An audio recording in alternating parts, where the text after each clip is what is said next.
Hi, I'm Erin Brown, and welcome to Spelling Mastery. Two simple games that make spelling easy. And yes, spelling can be very, very easy for your child, even if he or she has struggled with spelling before. If you're brand new and spelling is a new thing and you want to know what to do to make spelling highly interesting and really effective, then this workshop is for you. You might be thinking, who is this person? And I homeschooled for 34 years, 10 of my children, and I have been a curriculum developer and teacher. I have a terminal degree in writing and have authored 9 books, including Simplified Writing 101, which is used all over the world and our nation, and colleges and high schools and things like that. And also developed, and I'm the leader, director of 2 online programs. One is Aquinas Writing Advantage with Homeschool Connections, and the other is True North Reading, the Complete Mastery Reading and Spelling Program. As a curriculum developer who's worked as a university professor and developed curriculum all over the US, I've brought to you some very special tips and helps today for spelling, directly for spelling, so that you can, first of all, make spelling fun and easy, and secondly, can help your student feel confident and successful in spelling. So again, 2 simple games. For these games, you need just a couple things. 3x5 cards. I don't know if you can see that. These are just index cards. I'll take the plastic off. And index cards and a spelling list, of course.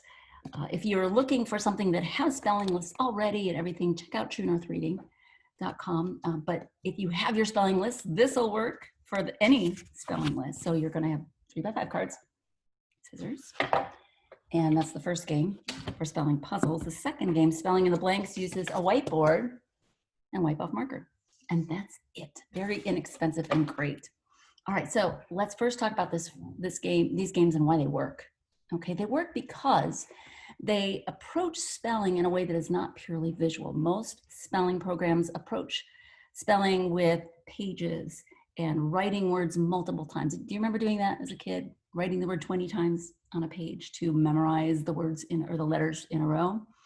And also there are books and workbooks where you fill in blanks in words and fill in words and sentences and write all those things that we've seen before. Many of those programs do not work for students because they are purely visual. They're a visual approach. When most kids, most children, most students have multiple modalities or multiple ways that we connect with the material and remember the material, and that's through the senses.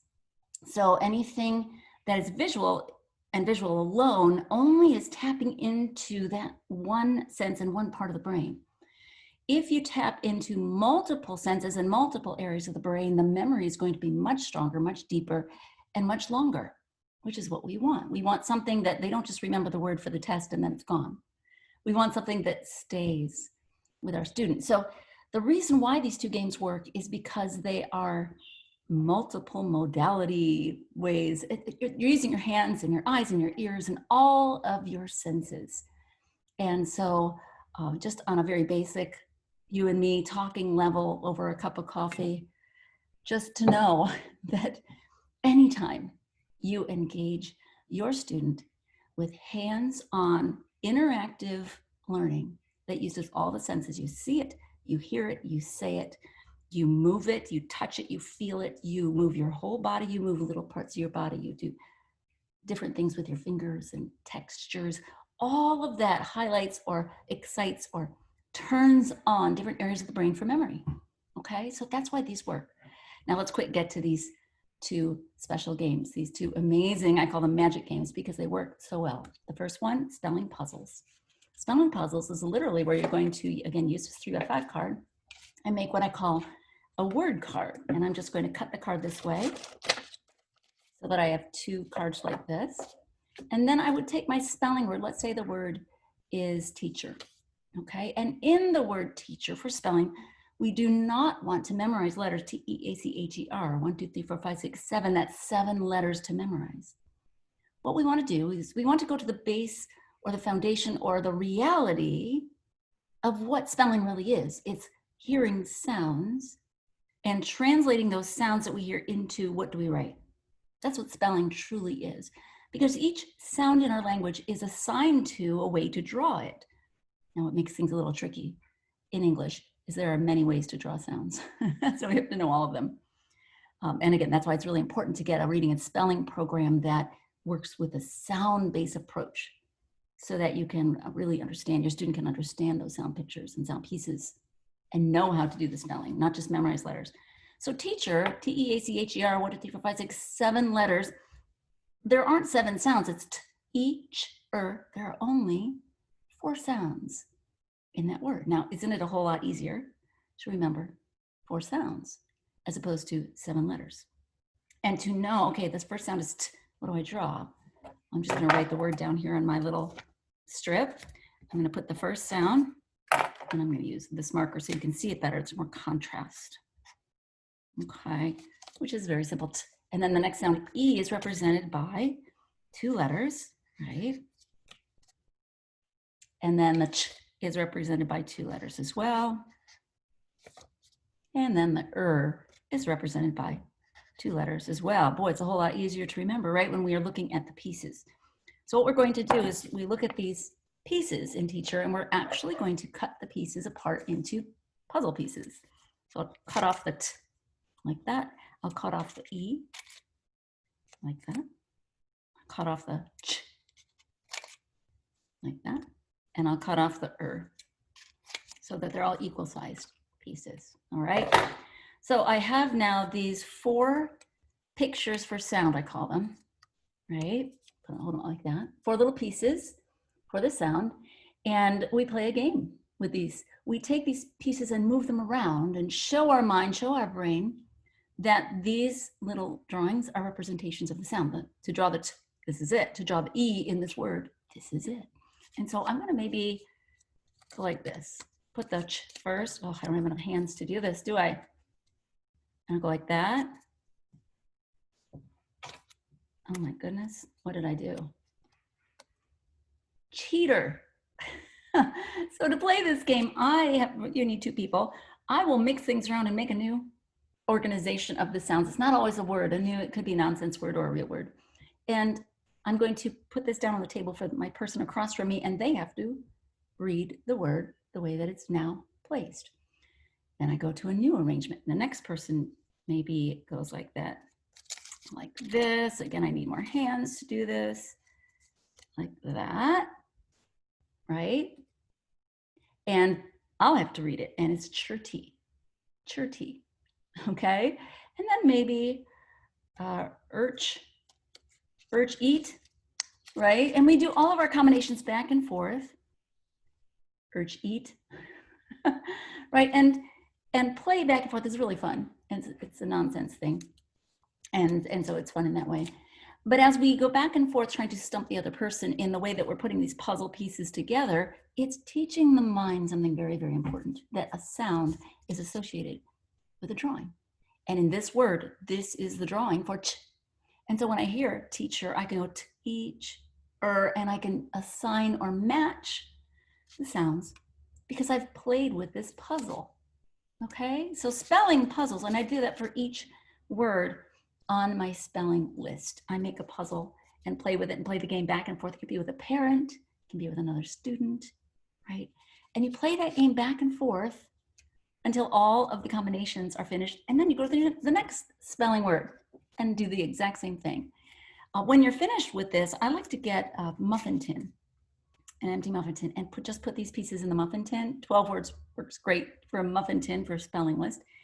And then put it on the counter, and the next day the student, all they have to do is take that muffin tin down and put the puzzles together, because of course all the pieces are apart now, and they can reach in and create the words and then put them back in the puzzle keeper, our tin, and do it again another day, a third day. Maybe if they've really got it on the 3rd day, they can then glue the pieces together on a page. So that's spelling puzzles. And again, the most important thing that it's teaching your student is that these sounds have an assigned picture that goes exactly with that sound. Now, a couple things. You do need to know which pictures are what, right? So again, find a program. If you need one, check out True North Reading, but any program that's great at putting together sound pictures will do for you.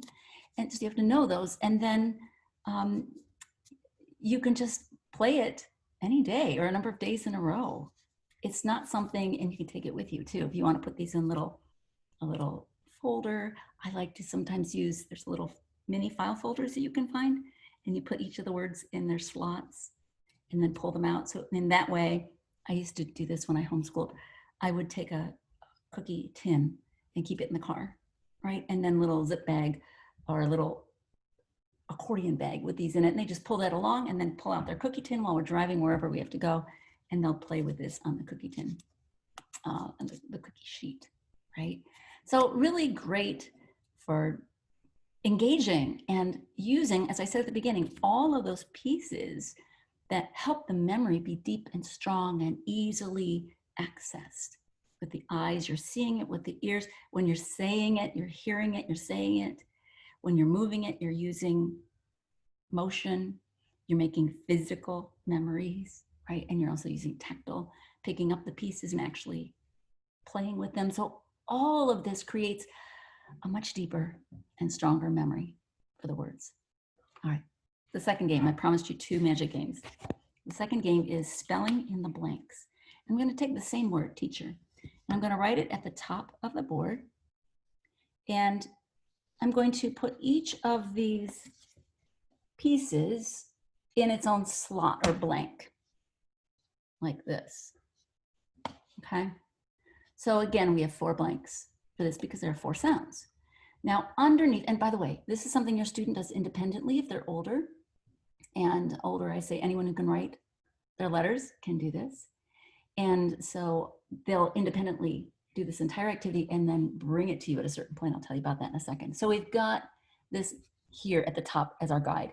Now I'm going to take the first letter or sound picture, and I'm going to put a blank there and then put the next ones like this. So there's a blank for T, right? And again, the student's doing this. Now on the next row down, I'm going to put the T back, and I'm going to make a blank for the next sound, and then fill in the following sounds like this, right? Guess what I'm going to do next? You know, I'm going to put the T back, and I'm going to put this E back, and then I'm going to blank. Oops, I didn't do it. I need to do it there. A blank there for the next sound, and then the last sound. And you know what you can see what I'm doing, the pattern all the way down like this, the T and the E and the Ch, and then a blank. And then at the very end, 4 blanks. All right.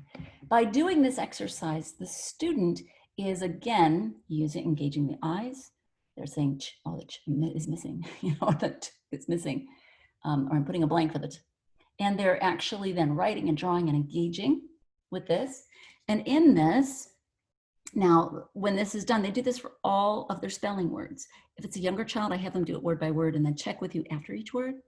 If it's an older child, they can do an entire page of all their spelling words and then come to you at the very end, okay? So now in this, you'll say with the student, what sound goes here? What sound is missing? The T, write the T in the blank. What sound is missing here? It's the E, we write the E in. What sound is missing here? It's the Ch, we write it back in.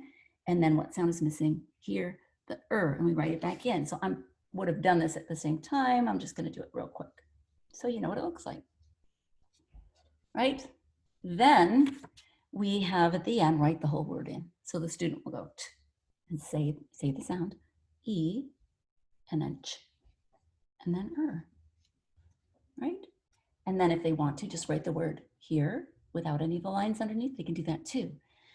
You can obviously see what's going on. The student's mind is, again, showing that each of these are sound pictures. They are representative of sounds, and there are spots for them to go in, and it's teaching the order of those sound pictures in their spots. For the older kids, I actually have them then turn this down and go to a regular page and write the word out on the page. And then we do the next one and the next one. Again, you can either do it on a blank board like this. Younger kids really thrive on hands-on wipe-off boards like this. Older kids, teens, middle schoolers, preteens, teens, they can actually do it on a page of paper. This just makes it more fun. If you want your student to be engaged and stay with the activity longer, take it away from paper and pencil and get it onto something physical. And the student will actually, research shows us students engage more and stay with the activity longer if it's hands-on and this kind of fun, okay? So those are two very simple, very amazing, very effective games for spelling that you can use with any spelling list. Highly, highly recommended because they work. These games have been used for over 20 years, about 25 years with the True North Reading, Complete Mastery Reading and Spelling Program all across the nation, and have been proven over and over by parents and students to work faster. The memory is deeper, it stays longer. So if that's something that you want your student to do and to have, try these games out. Turn spelling into not a paper and pencil work page or listing. I honestly think that's the worst thing we can do, is have them just write the word 20 times like we had to do growing up. Throw that away, okay? Get to something that is hands-on and try these two games out because they work. I'm speaking as someone who's been in education for over 45 years. Yes, I'm middle. And who raised and homeschooled 10 children, raised more than that. And just have been in homeschooling and speaking at conferences and doing this kind of thing and talking with parents for years and years.